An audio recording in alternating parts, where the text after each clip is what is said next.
The Las Vegas Raiders weren't very good last year, so changes had to be made. So when Mark Davis brought Tom Brady in on the ownership team, and he made some good moves right away.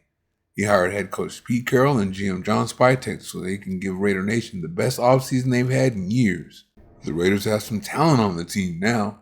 They have a quarterback, a generational running back prospect, and a tall, fast receiver the rest of the NFL lets slip through the cracks. On defense, they have a linebacker that can actually cover and a couple of big press man corners that can run. The team may still have a little ways to go, but their roster has a lot more talent than it did last year.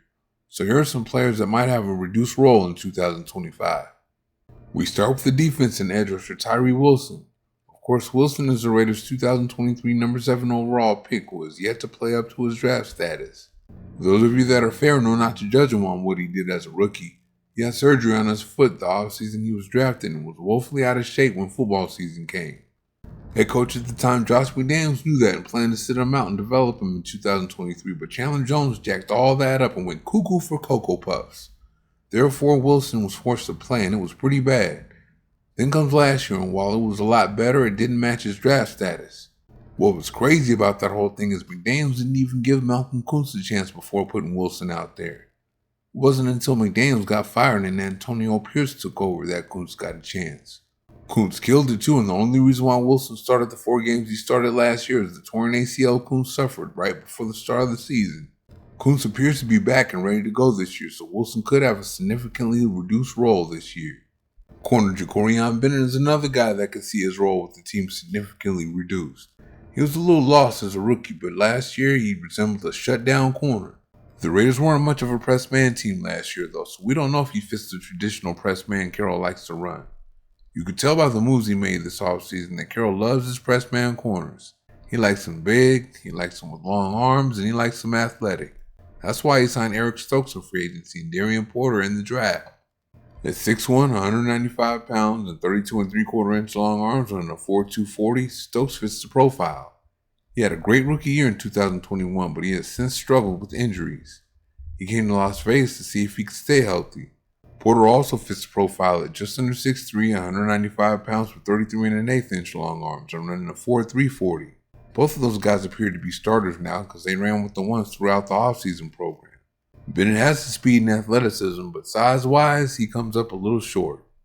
Corner Dameon Richardson was drafted in the 4th round of the 2024 NFL Draft and really wasn't supposed to play last year. Richardson has the tools to be a great corner in the NFL, but he came to the Raiders needing to develop for a year. Most rookie 4th round picks need to develop for at least a year before they're ready to play, but Richardson had to play early due to Bennett's injury. As you well know, it got kind of rough out there. Corner is a hard position to play for a 1st round rookie, so a 4th round rookie that isn't ready is going to have an especially hard time, and Richardson did. The combination of Bennett's injury and the way Richardson plays is what made corner such a need for the Raiders this past free agency and draft period. Oh, and of course, Carroll likes the type of corners he likes. Richardson has a shot to make it and develop under Carroll, though, because he fits the profile.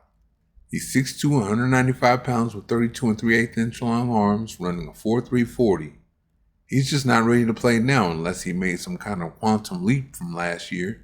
Therefore, he's probably the main guy in that Raider defense that'll get his role reduced this coming year.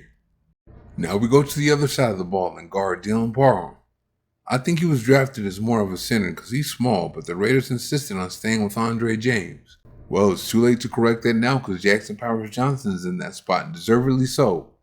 That forced Parm to play guard, and he hangs in there depending on who the defensive tackle he's playing against. Parm's small size hurts him against the bigger, stronger defensive tackles in the run game because he can't move those guys off the line of scrimmage. It also hurts him in the passing game against the bigger, stronger defensive tackles because he doesn't anchor against the bull rush that well. The guard spots were a big weakness for the Raiders coming into this offseason. Then they got Alex Kappa in free agency and Caleb Rogers in the draft to compete with them on the right side. Now Thayer Munford is moving from right tackle with the emergence of DJ Glades to challenge Parm at left guard. Munford has some experience at guard as he was an All-American there his last year at Ohio State, but he hasn't played there as a pro.